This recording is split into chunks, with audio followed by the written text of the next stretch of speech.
como un repaso a algunos de los proyectos más significativos, para decirlo de alguna forma, de mi trayectoria. Entonces, es importante empezar como haciendo un poco de presentación de qué es la fotografía para mí, ¿no? Para mí la fotografía es básicamente una herramienta de agitación para poder mezclar, disolver, ¿no? Sobre todo los límites, las herencias, ¿no? La búsqueda, ¿no? Sí, exacto, es una herramienta de crecimiento, ¿no? De expansión de afectos, de conocimientos.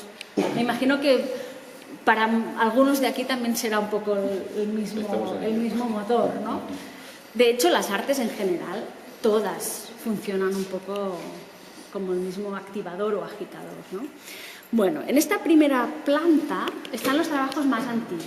Los proyectos que se presentan aquí más o menos forman parte de la trayectoria entre 2001 y 2008, o sea, 11 años, ¿no?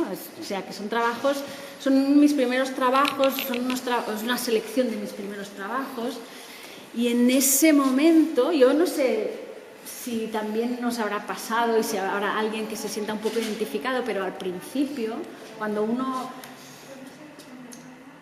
descubre que tiene una voz o que quiere contar alguna cosa, ¿no? Como el nacimiento como autora, ¿no? De alguna forma, hay una voz que sale, que es esta voz que explica, que es una voz más intuitiva, ¿no? Que sale como de la entraña, que no está pensada, ¿no? Que es muy directa. Entonces, estas imágenes o esta propuesta que veréis aquí es este tipo de fotografía, ¿no? Es una fotografía que sale del estómago, casi.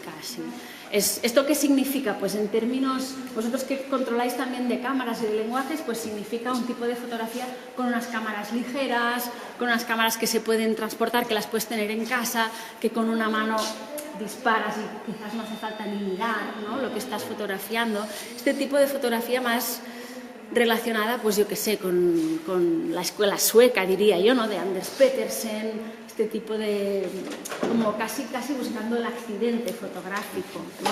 El inmediato, vamos. Inmediato, sí, muy visceral.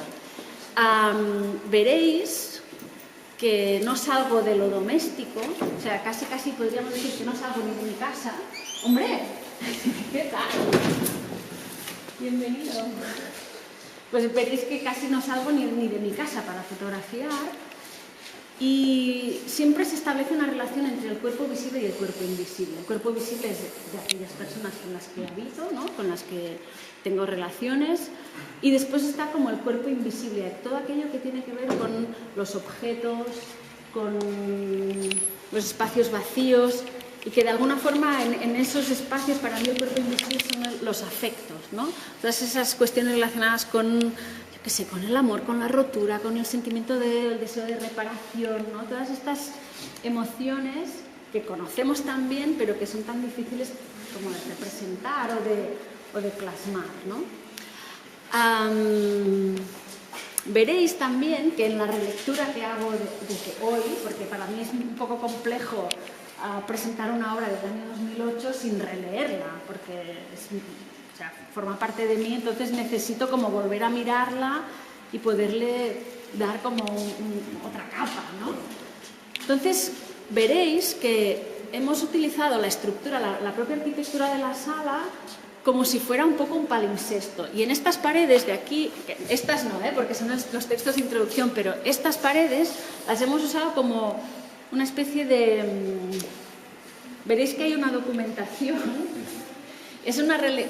Para mí hoy la intimidad tiene que ver más con lo político que con lo personal, ¿no? Es decir, lo que he hecho ha sido incorporar unos documentos vitales que yo creo que todos tenemos, ¿no? Partida de nacimiento, DNI, informe médico de situaciones X varias, pero que básicamente lo que aportan, o lo que a mí me gustaría que aportaran, ya me diréis si logra ese efecto o no, es entender que también la intimidad se puede contar desde el sentimiento, pero también es registrada y es controlada desde la institución, ¿no? Es decir, cómo esas tres voces se van conjugando.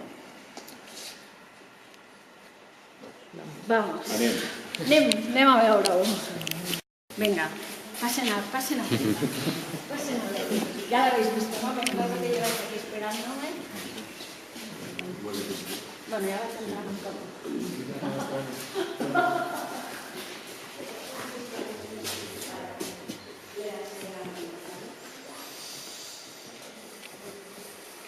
Bueno, la tesis aquí está clara, ¿no? Una lápida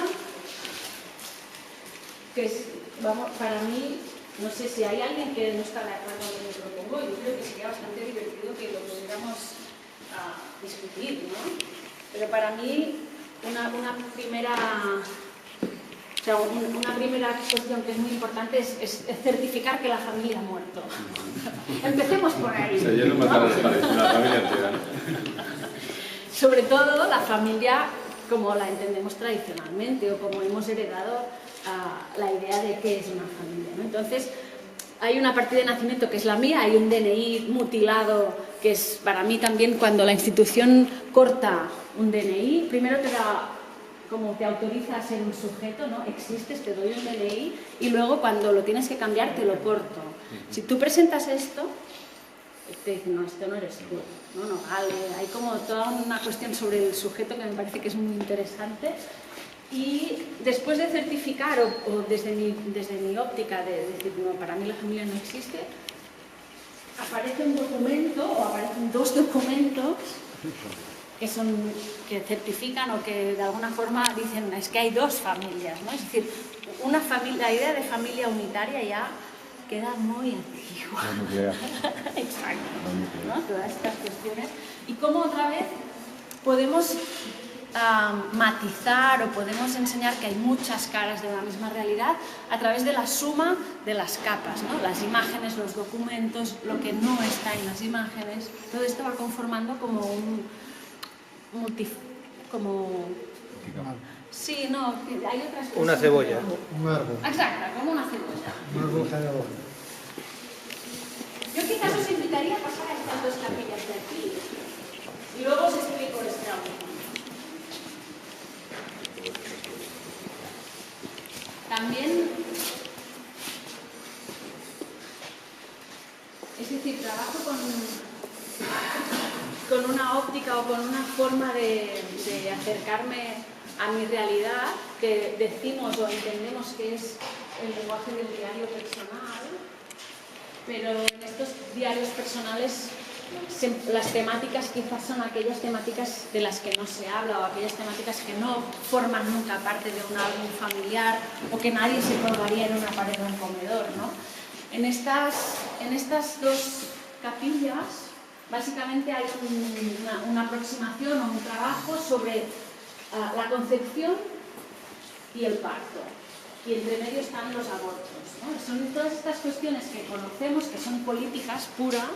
Es decir, cómo una mujer puede decidir si tiene o no tiene un hijo, cómo nos relacionamos con los abortos a nivel político, cómo se decide, ¿no?, la política de un país.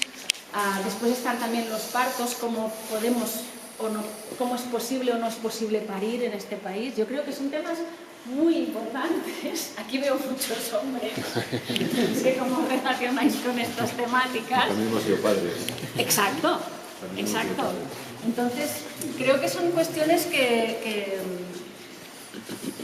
desde el diario personal también se pueden abordar, ¿no? Y también nos podemos acercar a estas cuestiones y volver a pensarlas. Por ejemplo, en esta imagen de aquí, que he puesto como central en esta capilla,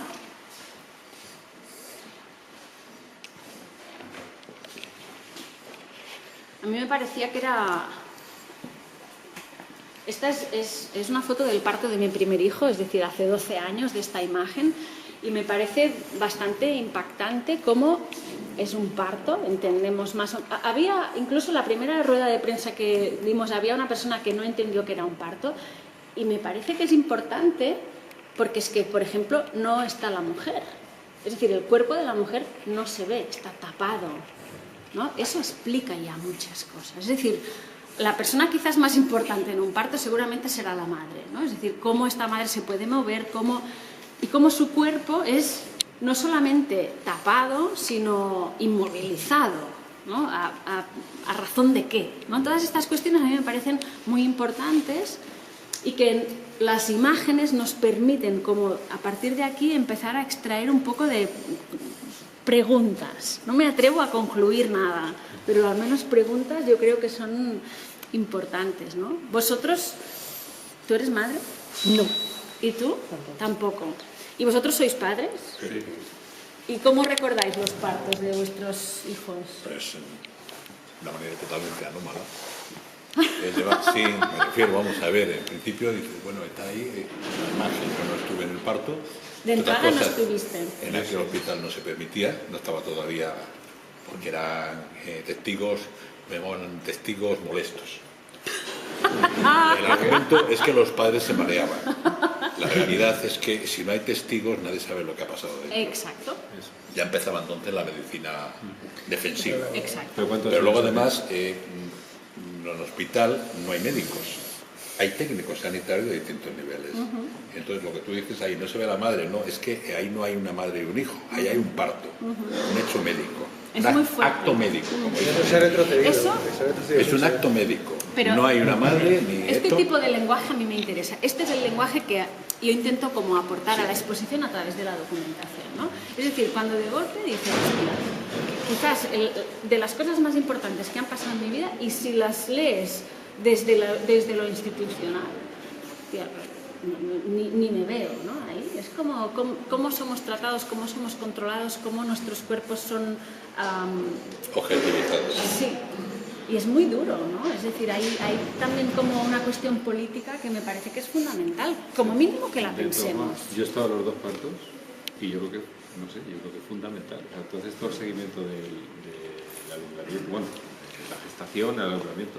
Cuando estás en el parto es que te pierdes todo. O sea, es como la verdad de todo esto. Y yo luego lo he vivido con una emoción tremenda. Y sobre todo, nació la primera y pensaba que era mi parto porque era igual que yo. Una sensación de... Acabo de nacer. Como un déjà vu que estoy, digo, coño, si soy yo. Para que no me hagan el ADN, ¿no? Pero sí que, ¿cómo decirte? Que mi mujer sí que estaba presente. Es decir, no estaba tapada. Qué suerte. O sea, no estaba tapada. Ella estaba viéndolo todo. Y le pusieron a la niña en la tripa en las dos ocasiones. En la segunda ya cortó el cordón umbilical. ¿Ella? Ella. Caray, qué modernos. Sí, bueno, en ese sentido es que era una clínica Hombre, privada. en los viejos tiempos, ahí en el norte de España, estaba la tradición de la calmada en el País Vasco. Ah, en bueno, Santander. sí, pero se se le hacía en ponía al casa. señor al lado de donde iba a dar a luz la buena señora y le pegaban una somantapalos para que pudiera estar sufriendo igual que la otra. Sí, ¿eh? Eso también se daba el que luego de haber nacido el hijo, la mujer se iba a la cocina y ya se metía en la cama por el recién nacido, para que todo lo que viniera les viera ahí al recién nacido. Que es una forma de reafirmar que él era el Espérame, padre. creo que no te he era el acabado de padre. entender, ¿eh? A ver, El sufrimiento no lo pasaba la madre, lo pasaba el padre de la cama. Claro. O sea, todo el Estaba todo- posparto lo pasaba.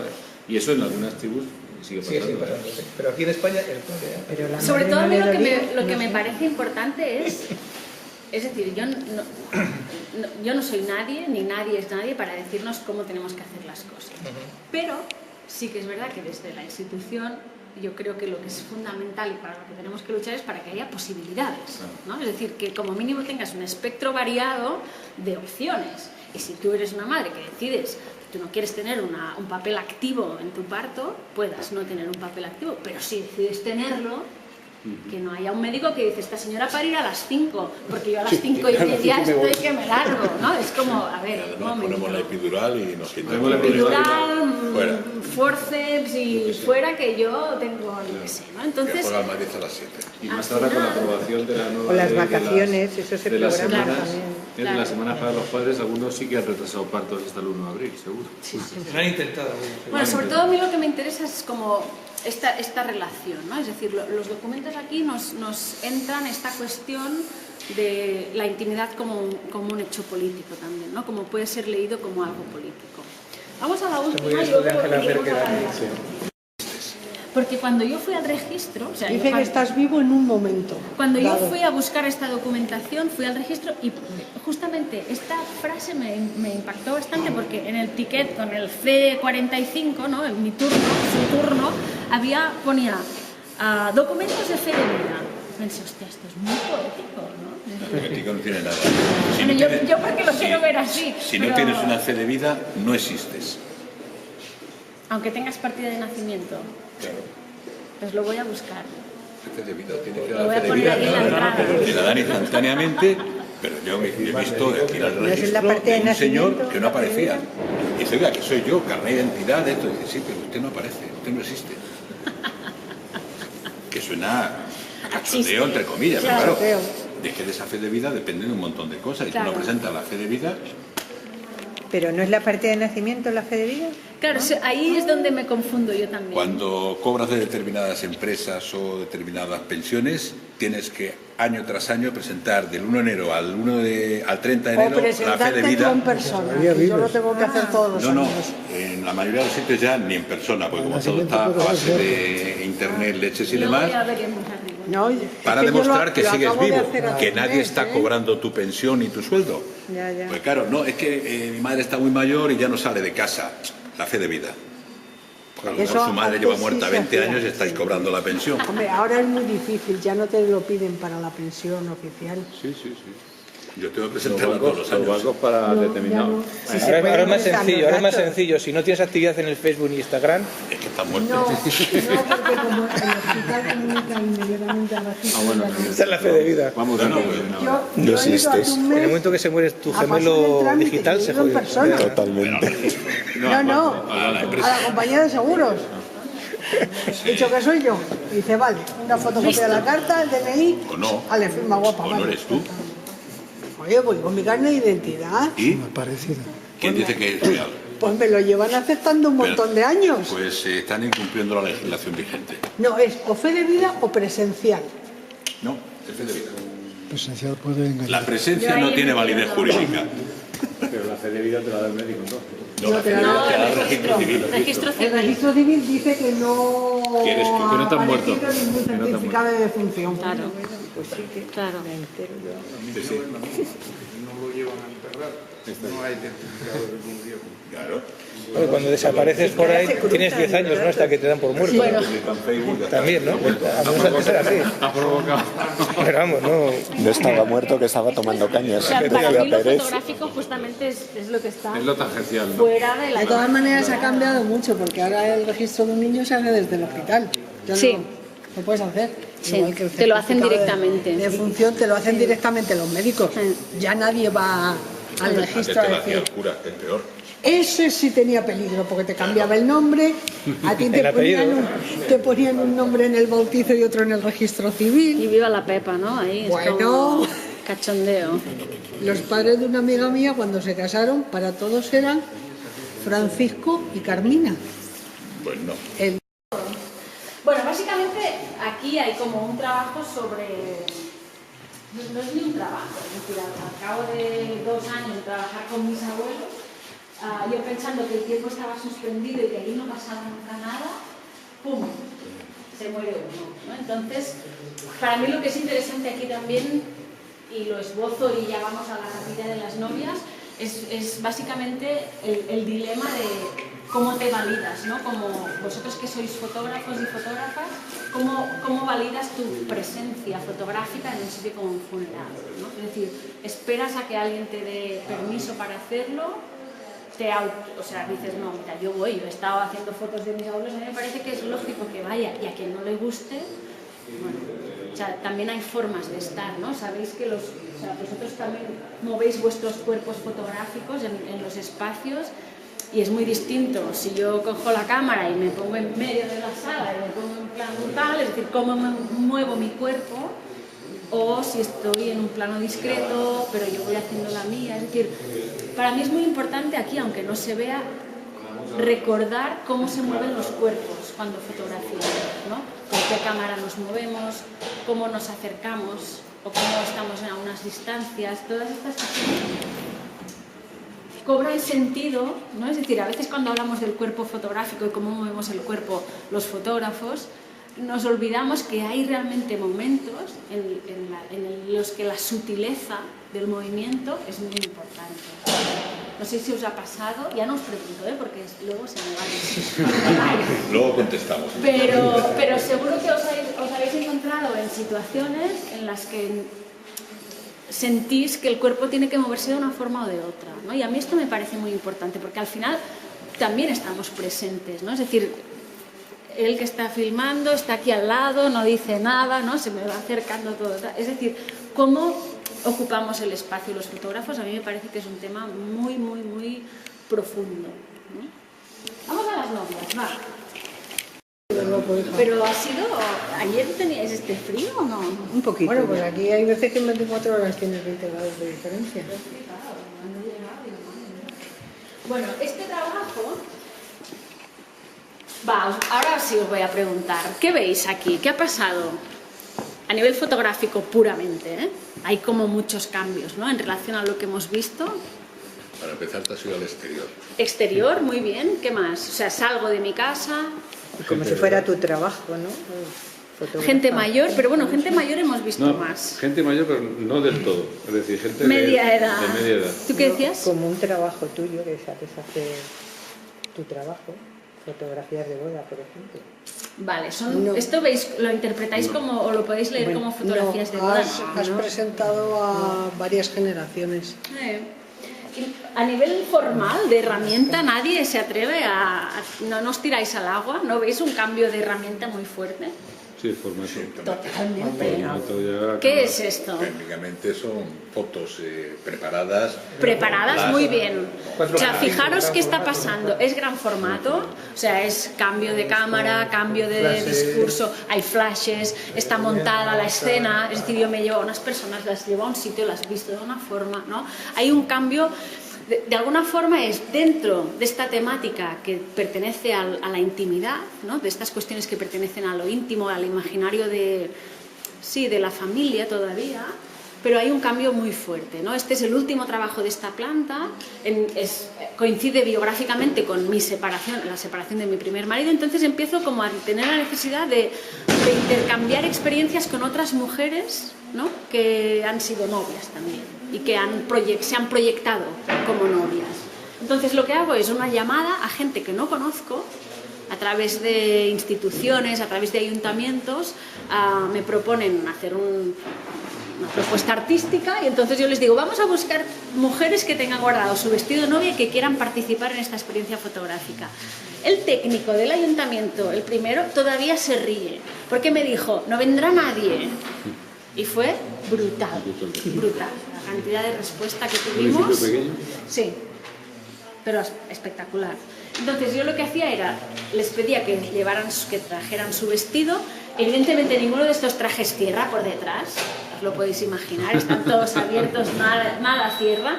Y me las llevaba a un bosque y todo lo que pasa fuera de la imagen es lo más interesante y lo más revelador, ¿no? Porque ahí es cuando hay como la oportunidad de preguntar, hay como un miedo, ¿no? Las mujeres están un poco ahí como diciendo, ¿qué nos hará esta chica? ¿Dónde nos lleva? Y hay como este momento de simplemente pedir, ostras, tú, ¿qué ha cambiado, ¿no? Desde el día 1 desde el día A al día Z, ¿no? ¿Qué ha pasado, ¿no? En todo este tiempo y sobre todo ¿qué ha pasado no tanto en relación a una pareja, sino de la proyección que podemos tener sobre nosotras mismas, ¿no? La expectativa y la realidad? Y eso era, bueno, ahí lo que es muy interesante es que es un campo abierto, es decir, se plantea como una cuestión abierta. Yo no estoy esperando que todo el mundo se queje o se cague en su marido, sino que básicamente lo que es guay es abrir la cuestión y poder escuchar todas las variables, ¿no? Esto es lo más divertido. Y aquí, como autora, que yo creo que esto os puede interesar bastante a vosotros, es como la reafirmación de decir, vale, esto es lo mío, quiero utilizar una herramienta que sea muy potente de escritura fotográfica, muy contundente, y entonces empiezo a trabajar con flashes y empiezo a trabajar con una cámara de gran formato. A nivel anecdótico, yo sabía que quería una cámara de placas, entonces me fui en Barcelona teníamos una tienda que se llamaba Arpí, que es donde estaba todo lo fotográfico, eran 4 plantas, era una maravilla. Entonces yo llegué a Arpí y dije, quiero una cámara de placas, y me dijeron, tenemos esta, me enseñaron una, que es una Cambo, que es estas que son súper compactas, pero no me dijeron que era un superangulón. Esto es un 54 de formato 4x5, o sea, es menos de un 20. Yo no tenía ni idea. Y dije, me la quedo, mi cámara de placas. Y el día que me encontré con estas mujeres, me pongo debajo de la tela negra, la tenía aquí más o menos cerca, y digo, hostia, que se ve súper pequeña, se veía como súper lejos y digo, ¿pero qué me he comprado? ¿Un angular satánico? O sea, era una barbaridad. Y digo, bueno, tenemos que sacarle petróleo a esto porque me he gastado todos mis ahorros y ahora lo tenemos que usar muy bien. Entonces, a mí me gusta como incorporar esta cosa, es decir, de impulso, porque estas imágenes, si no estuvieran hechas con esta cámara y con este angular, seguramente no tendrían como este carácter así tan fuerte que tienen. Claro, yo estoy aquí a menos de medio metro de las novias. Fotografiando estoy a una distancia así. O sea, la cámara está aquí y tú ves la imagen y es como que se despliega, ¿no? Se despliega el vestido. A veces nuestro trabajo tiene un componente técnico muy fuerte, ¿no? Es decir, hay una cámara que está mediando entre nosotros y aquello que estamos fotografiando. Y me parece muy interesante también diluir aquello que está preconcebido, ¿no? Si vamos a hacer un retrato tenemos que usar un 50 o tenemos que usar un 210 o no sé qué. Pues quizás no, ¿no? Y ahí es cuando empiezan a pasar cosas que, bueno, o sea, depende también del malabarismo que seamos capaces de hacer, porque yo en ese momento, o sea, me pegó un cruce que digo, joder, tía, ¿pero qué has hecho? ¿No? Y luego dije, no, va, rápida, vamos a sacarle partido y realmente ahora creo que es un acierto, ¿no? Muy, muy potente. Os digo esto en relación, o sea, para que cuando nos encontremos otra vez haciendo fotos, ¿no? Que será pronto, ¿qué capacidad tenemos de mezclar otra vez, ¿no? Aquellas cuestiones preconcebidas, no solamente en lo sentimental o en las herencias de cómo se construye una familia, sino también quizás en lo fotográfico y en las herramientas que usamos. A mí esto siempre me parece un revulsivo interesante. Bueno, tener la capacidad de ver, ha podido aprovechar ese fallo, por así decirlo, ¿no? Al final, lo que era un fallo de no tener, le ha sacado una potencia tremenda, ¿no? Pero yo creo que al final te das cuenta de que todo puede ser revertido, ¿no? En ese sentido. Y eso es lo interesante. Al final entender que no era un fallo, sino que es como un reto. ¿Qué otra forma de verlo? Exacto. Había que cambiar el bajista. Venga, vamos arriba. ¿Tenéis preguntas? Para entender un poco la transición, ¿no? de abajo que venimos del diario personal, de las novias y toda esta cuestión, básicamente tenemos que entender que Las Novias es un proyecto que acaba en 2009-2010. En ese tiempo yo soy madre de mi primer hijo, una mujer freelance, artista, con un hijo, tiene una capacidad limitada para seguir trabajando. Y entonces en ese tiempo hay como la irrupción de la tecnología digital. Vosotros os acordaréis porque hay grupos que vienen de estudiantes que no han tenido esa sensación de que hay investigación. O sea, mi trabajo, yo no sé cómo trabajáis vosotros, pero yo básicamente trabajo de una forma que es durante un periodo de 1 año, 2 años hago investigación. Es decir, escojo un tema, lo escojo o él me escoge a mí, no lo sé, pero hay algo que digo, hostia, esto es de lo que quiero hablar. Entonces hay como todo un tiempo de recogida de materiales, en las que estoy, literalmente abro una caja y una carpeta en el ordenador y me dedico a leer, a investigar, ¿no? A buscar entrevistas, documentación sobre una temática. La temática la tenía clarísima, era la irrupción del digital, ¿no? La revolución digital que nos estaba empezando en ese momento a cambiar las formas de ocio, de consumo, de relaciones, de trabajo. Entonces, hubo un dato que me impactó bastante, que es que en 2006, durante el año 2006, se dispararon más fotos que en toda la historia de la fotografía, ¿no? Entonces de ahí pensé, hostia, hay que hablar de esto, este es el tema, ¿no? A partir de ahí empecé como a obsesionarme un poco como por dar cuerpo, ¿no? Y visibilizar el cuerpo de Internet. Internet es percibido como aquella entidad invisible, inocua, que no contamina, que no pesa, pero eso es completamente mentira. Es decir, el cuerpo de Internet, aunque lo percibamos como una nube inocente, tiene unas arquitecturas y tiene, por ejemplo, contamina muchísimo, ¿no? Tiene una huella, un impacto sobre el planeta que es brutal. Y el primer trabajo o la primera misión que me puse fue tratar de visibilizar el rastro de la luz sobre un soporte fotográfico. ¿Esto qué significa? Os explico un poco, igual ya lo sabéis, pero la información se transmite a través de luz. en la fibra óptica, o sea, todo el planeta está cableado. El 95% de las comunicaciones de Internet son por cable. Esto significa que nada es por satélite, o sea, lo que pasa por satélite es anecdótico. Los wifi son redes muy locales e incluso el 4G y el 5G básicamente funciona con unas antenas que hay repartidas por todas las ciudades que rápidamente descodifican nuestras señales y las pasan al cable. O sea, el 95% de todas las comunicaciones es por cable. Esto significa que el mundo está totalmente cableado, tierra y mar, absolutamente cableado. Entonces, dentro de este cable, o sea, la transmisión de la información pasa codificada a través de luz láser, directamente. Entonces yo pensé, tengo que encontrar una forma para poder ver el rastro, es decir, este cuerpo invisible, hacerlo visible de alguna forma. Entonces, a mí me gusta mucho la producción, o sea, me gusta mucho hacer fotos, pero hay una parte que también me interesa mucho, que es encontrar la manera de hacer las cosas, ¿no? Entonces, hay mucho trabajo que yo hago de contactar con empresas, de buscar los contactos para poder realmente acabar trabajando. En este caso era con una empresa de Bilbao que es de capital indio. ¿Alguien conoce la empresa Tata? Sí, sí. Tata, exacto, el Jaguar y no sé qué otros coches fabrica Tata, también fabrican teles, relojes. Pues Tata tiene un montón de cables también, de telecomunicaciones, cables transoceánicos. Entonces,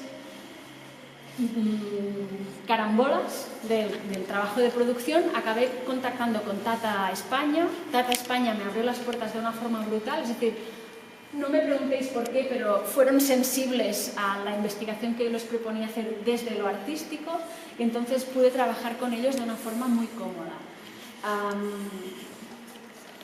Si alguien sabe de física, que me ayude en esta parte porque a mí me costó bastante entenderlo. La luz tiene, o sea, hay longitudes de onda muy distintas, unas que son visibles, y hay una pequeña parte muy pequeña que solamente es la visible a los ojos, ¿no? El espectro visible es una parte muy pequeña de las longitudes de onda. Entonces, lo que nos pasaba es que el papel fotográfico solamente registra longitud de onda visible y la luz láser que transmite la información de Internet no es de espectro visible. Entonces ahí teníamos como, no nos acabábamos de encontrar, no podíamos dejar el rastro sobre el soporte fotográfico. Podría haber escogido otro soporte, pero como yo trabajo, es decir, mi cuerpo visible y tangible es la fotografía, pues yo quería que fuera sobre el soporte fotográfico. Entonces, ellos, sobre todo los ingenieros que trabajan en Tata, me ayudaron mucho como a encontrar algún tipo de herramienta que fuera de luz visible y que fuera de espectro más parecido al láser. Entonces, estas imágenes están hechas con unas herramientas que ellos tienen para comprobar que las fibras estén funcionando y que estén limpias. Claro, si los humanos tenemos que comprobar que esto está funcionando, tiene que ser con unas herramientas que emitan una luz que es visible a los ojos. Entonces ellos me dejaron instalar un laboratorio de pruebas y yo básicamente lo que hice fue llevar, ¿sabéis las tiendas estas con manoplas para cambios de chasis? Pues llevé una tienda enorme con manoplas y ahí metía... Estos son soportes de diapositivas de 8×10. O sea, yo compré negativos de 8×10 diapositiva color y estas que son más grises es negativo, blanco y negro.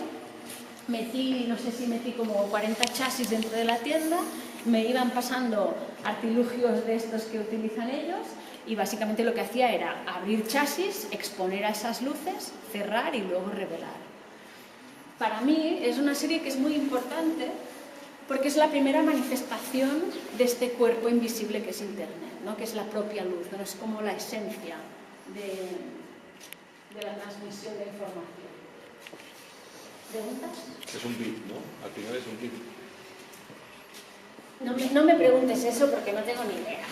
No, pero si en realidad la información, lo que estás es congelando el instante de ese proceso. Sí, lo que pasa es que un bit es una unidad de información que yo no sé cómo sería visible en un flujo de luz. Es decir, aquí lo que tendríamos que hacer, si no me equivoco, es... Yo tengo apuntadas las exposiciones, es decir, la duración de la exposición de esta luz. Entonces tendríamos que dividir el tiempo de exposición por la cantidad de bits que pueden pasar por un par de fibra. y a partir de ahí más o menos resolver cuánta cantidad de información digitalizada hay en esta imagen. Pero, o sea, sería guay hacerlo. Las placas no las ha sensibilizado.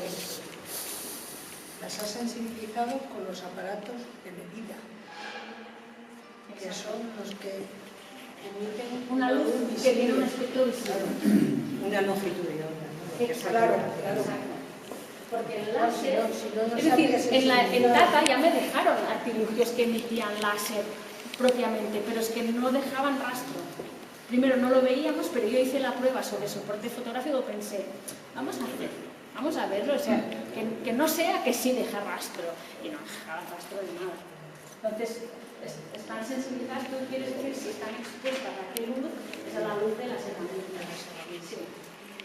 Y los famosos punteros láser, que sí se ven, llevan Es una combinación. es una herramienta que funciona con esta luz que se llama láser, pero en realidad no es de longitud de onda. La láser. Es la más parecida al láser, la más cercana. Sí. ¿Alguna duda más? Pues ahora lo que pensaba yo que era ¿Qué? aquí donde Son fake news. ¿Qué? Es más que verlas. Las fake news. ¿Por qué Los Ángeles? O sea, Barcelona, porque yo vivo en Barcelona, y Los Ángeles porque es el primer sitio desde el que hace 50 años se dio una de las primeras conexiones de lo que llamamos Internet. En ese momento se llamaba ARPANET. Yo os empiezo a contar y cuando estéis cansados del rollo me cortáis, ¿vale? Pero básicamente, en los años 50 el ejército americano tiene edificios enteros llenos de computadoras que se pueden comunicar entre ellas. Es decir, hay una red de ordenadores que ya se están mandando emails. Es decir, el email ya existe.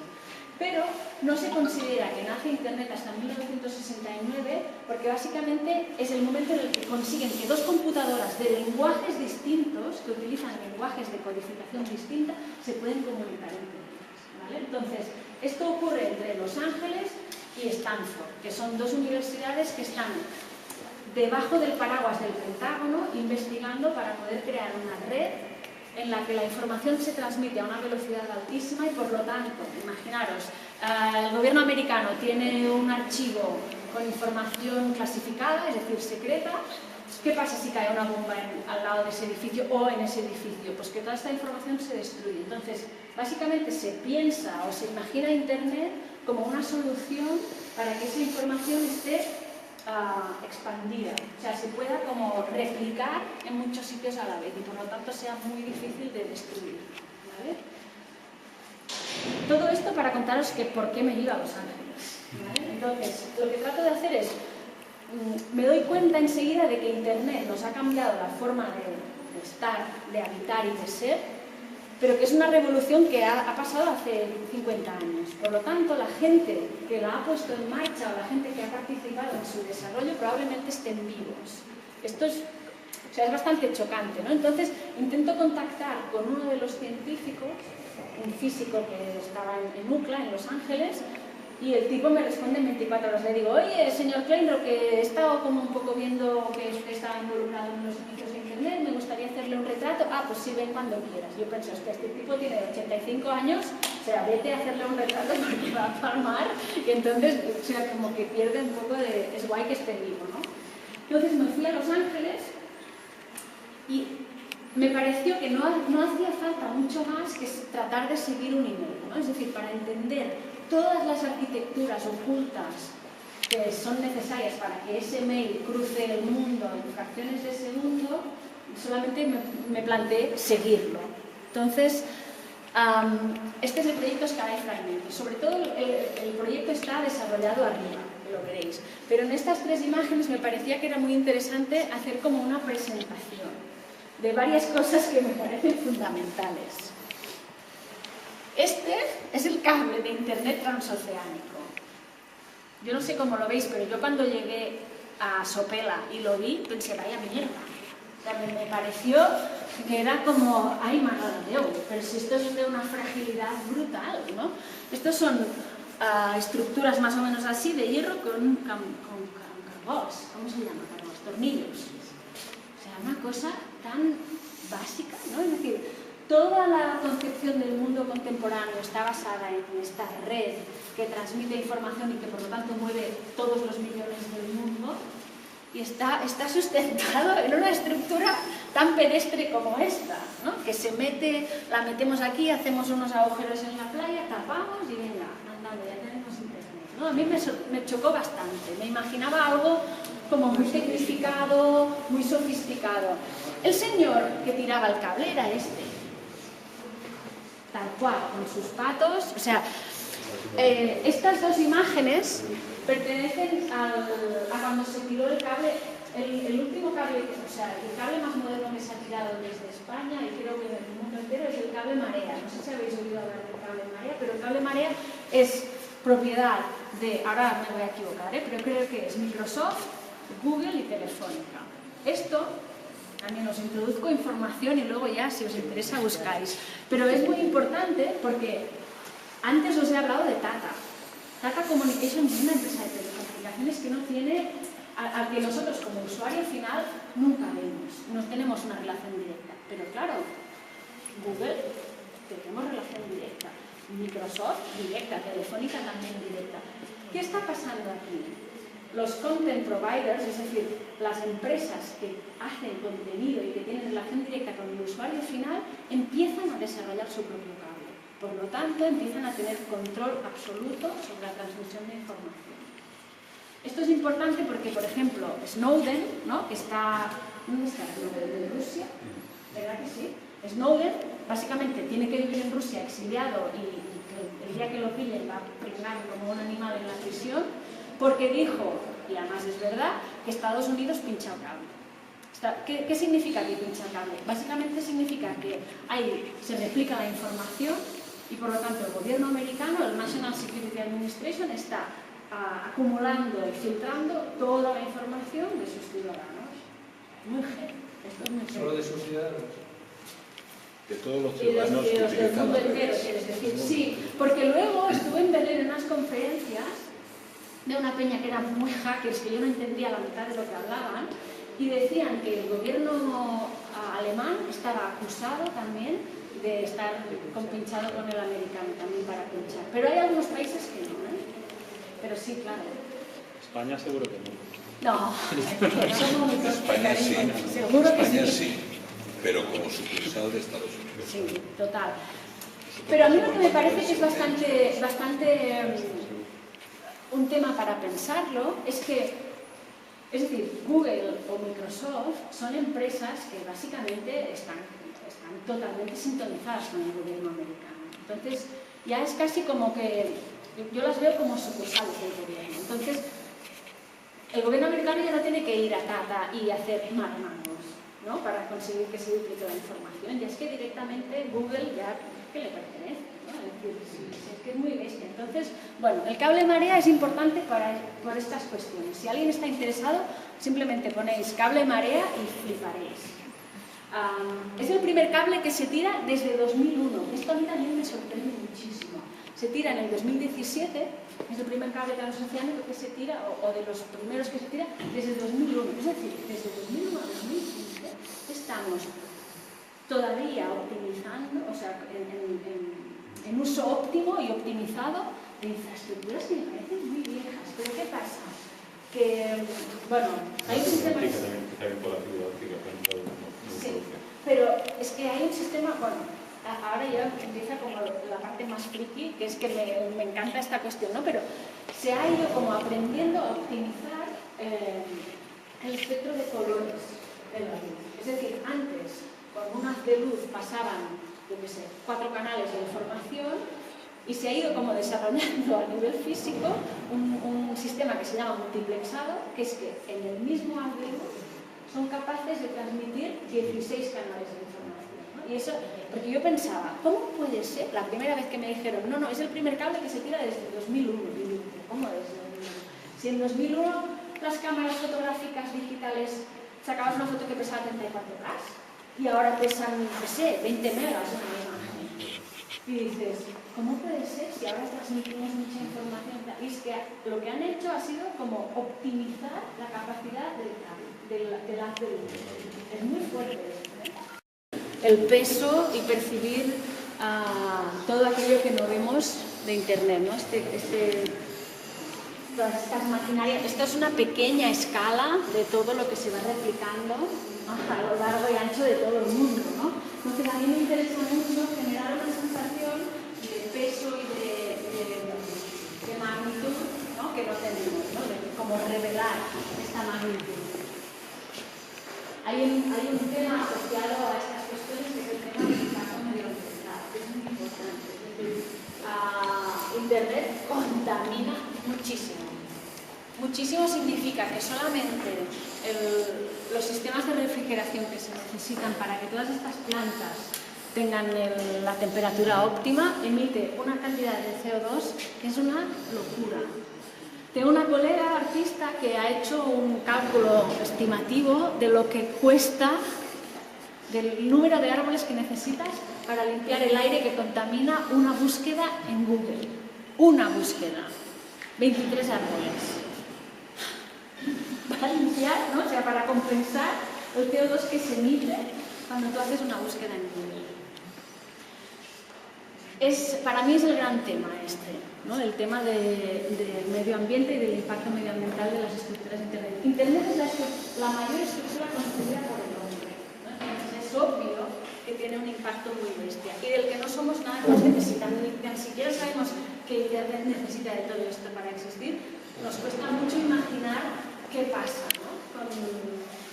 ¿Qué consecuencias tiene? Entonces, este es mi tema de investigación próxima. Hombre, ya, pero eso habría que hablar mucho de eso.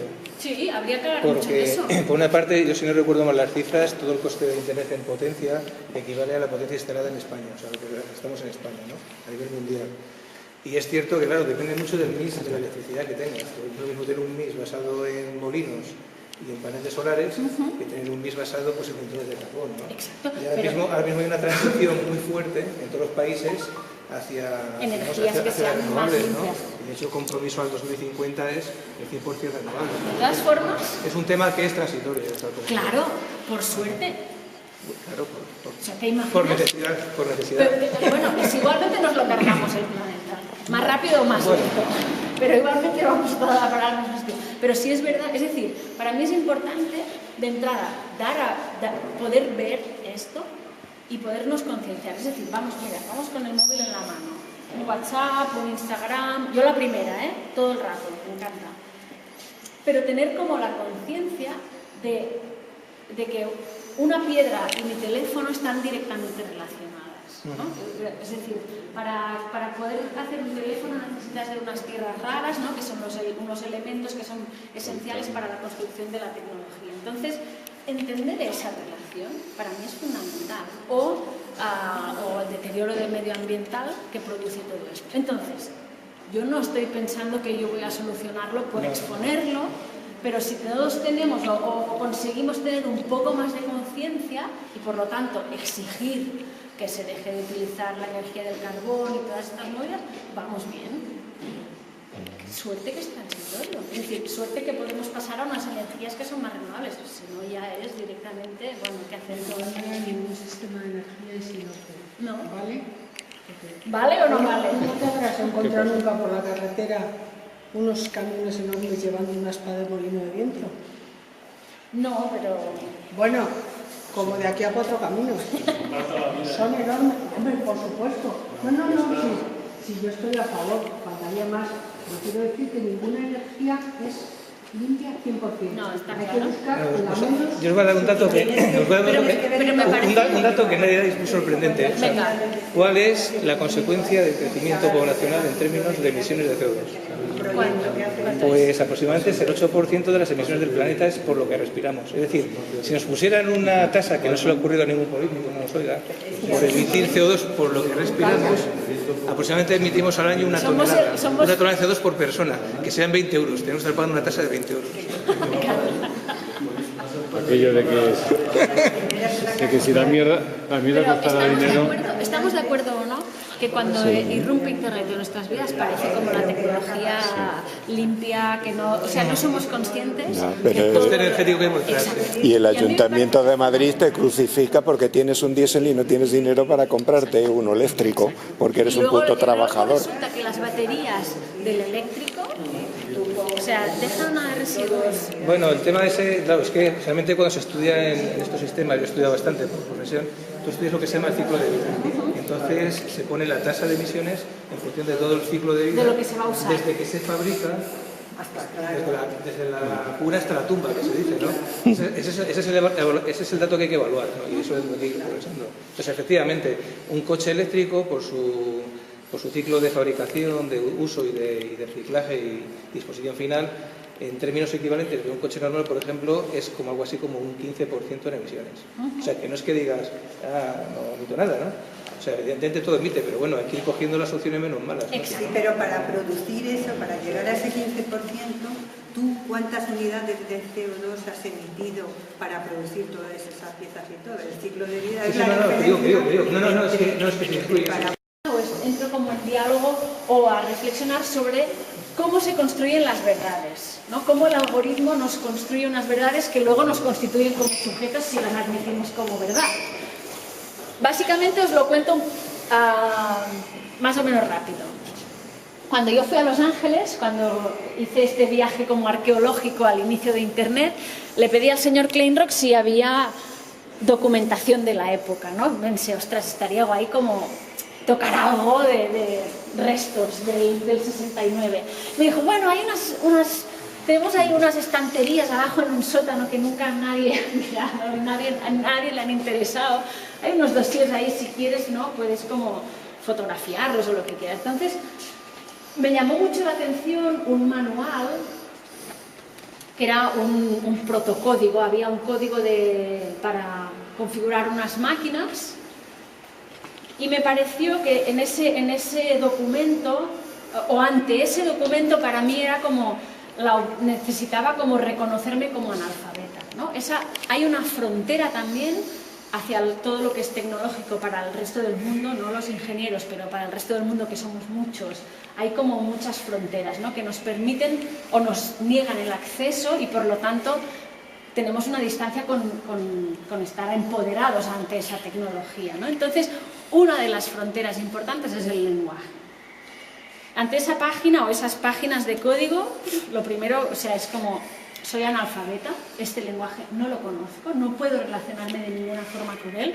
Entonces, básicamente lo que hice fue bucear en él a través de Photoshop con zooms hasta localizar algunas formas con las que yo pudiera relacionarme de alguna forma.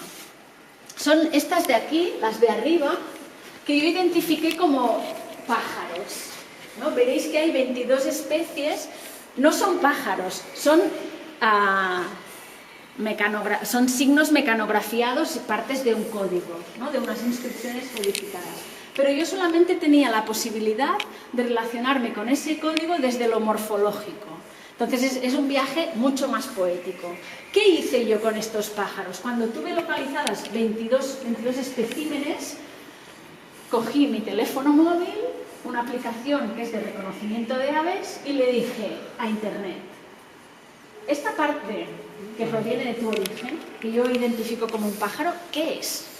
Y me identificó especies de pájaros. Es decir, esta no, por ejemplo, esta es una que no identifica, pero esta sí. Esta me dice, ahora no me acuerdo, está todo, bueno, lo podríamos. Entonces, la aplicación, yo primero reconozco unas aves, la aplicación telefónica me da unas familias, voy a Internet, a Google, le pido información sobre esas familias y empiezo a construir una taxonomía. Es decir, el algoritmo está construyendo una familia taxonómica, está constituyendo una verdad. El segundo paso que yo hago es decirle, vale, muy bien, esta ave que tú has identificado como esta especie, te enseño algunos de los ejemplares, y luego hay un segundo paso que es que Google también también puedes dialogar con Google a través de lanzarle una imagen que te devuelve imágenes similares.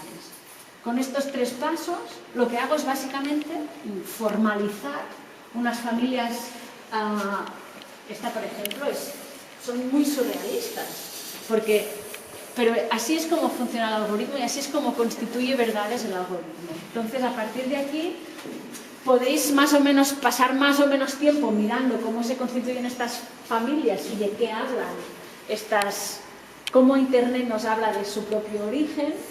Y a mí lo que me pareció muy sorprendente es que hay un montón de aviones de guerra, hay un montón de explosiones, un montón de ovnis. Esto... Es decir, si hacemos como una especie de explicación a lo bruto, si yo le pregunto a Internet sobre su naturaleza, porque le estoy enseñando un hueso de sus antepasados y le digo, ¿esto qué es? Me habla de guerra. Digo, hostia, pues sí. Es decir, a mí me cuadra, porque básicamente es una estructura que está pensada para sobrevivir en tiempos de guerra, ¿no? Ya sabes lo que va a haber un robot dentro de 20 años cuando mira un pájaro. Está claro. Y es muy curioso, porque esta mañana, por ejemplo, había un grupo al que he hecho la visita y que me decían, hostia, no hay nada de sexo, por ejemplo, ¿no? Es que Internet es súper puritano. O sea, hay una moralidad en la construcción del mundo y en la interpretación que nos da del mundo Internet. ¿Sí? En esto estamos de acuerdo, ¿no? Está totalmente sesgada y lo vemos aquí clarísimamente. Es decir, con 22 especies de pájaros, con 2 operaciones taxonómicas, básicamente me está hablando todo el rato de lo mismo. Y hay unos temas que no aparecen ni por asomo. Bueno, entonces, un poco la cuestión es, cuando nosotros paseamos por el bosque de Google, cuidado que no todo es verdad. Es decir, no nos dejemos constituir como sujetos en relación a lo que nos cuenta Google, que es el mundo, ¿no? Un poco es esta medida. Entonces, en la última planta, lo que vais a ver es un poco la desmaterialización o la escenificación de este paseo por el bosque de Google. ¿Vale? ¿Vamos arriba?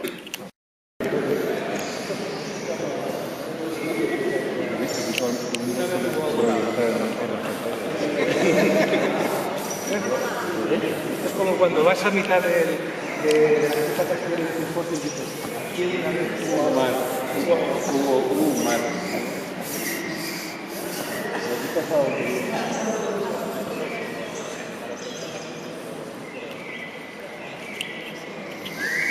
Ahora queda el Valdepeñas. Bueno, este es un espacio que está pensado para ser un poco más experiencial, ¿no? Como más escenográfico. Hay como este sonido de bosque, de pájaros. Alguien ya, bueno, os habéis dado cuenta, estas son las 22 especies que salen de los pájaros. De aquí también a mí me interesaba hacer un apunte sobre esta nueva imágenes, sobre todo para gente como vosotros y para mí, que venimos del mundo analógico, ¿no? Lo físico, de la imagen, pero hoy en día la imagen y el valor que tiene es decir, hoy en día la fotografía no nos cuenta la verdad, sino que el valor que tiene es que circula, y que circula muy rápidamente. Por lo tanto, es una imagen que se ha desmaterializado. Es una imagen que cada vez se traslada pierde cuerpo. Entonces me gustaba mucho hacer esta especie de, bueno, como de escenografía en la que las imágenes de casi tienen mucho portrait de lápiz, que con un simple ventilador tienen un cuerpo muy distinto, ¿no? Muy volátil. Estas 3 piezas de vídeo que hay aquí, que me acompañan un poco, nos hablan, en primer lugar, sobre un mundo cambiado. Son todo piezas extraídas de YouTube, es decir, que todos tenemos acceso completamente abierto en el momento a todo este material. Y básicamente aquí lo que he hecho ha sido buscar vídeos que nos hablen del mundo cambiado, pero no ahora, sino desde su origen. El primer cable de transferencia que se creó para el telégrafo creado en 1890 y algo. Es decir, que cables por el mundo, cables a través del mar, de hace mucho tiempo, ¿no? Que los tenemos. La segunda pieza, que es esa de ahí, es una pieza que a mí me preocupaba mucho, o me preocupaba, o tengo como curiosidad para pensar o de recordar qué miramos. Es decir, hay un montón de cámaras, todos tenemos cámaras, hay cámaras conectadas a internet a las que podemos acceder y en realidad, ¿qué miramos o qué nos enseñan? ¿No? A través de esas cámaras.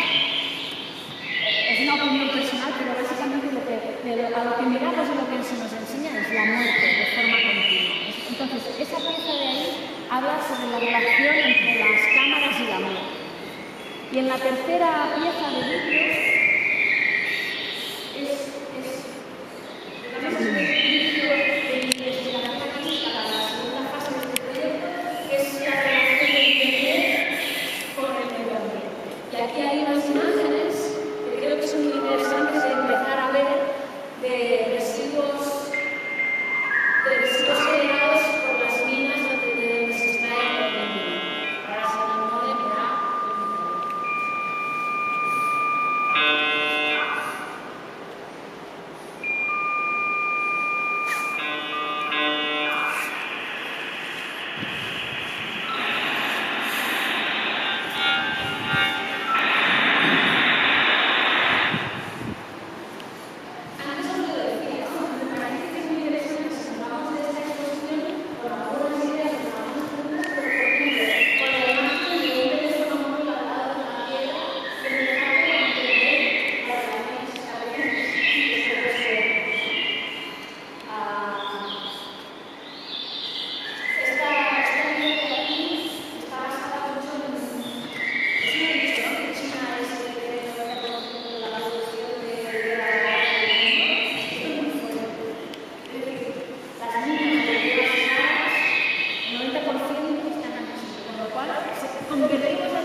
Básicamente, el elemento más importante de las extracciones son los imanes.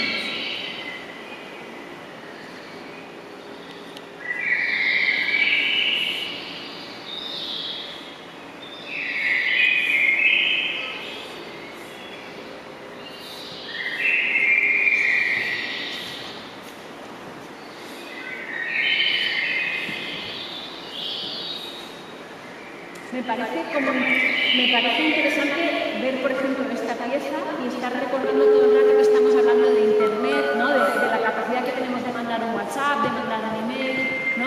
Siempre tener... O sea, yo no es que aquí me haya vuelto loca y me veo las minas en China, no, es que tener relación directa con la actividad que realizamos la mayor parte del tiempo.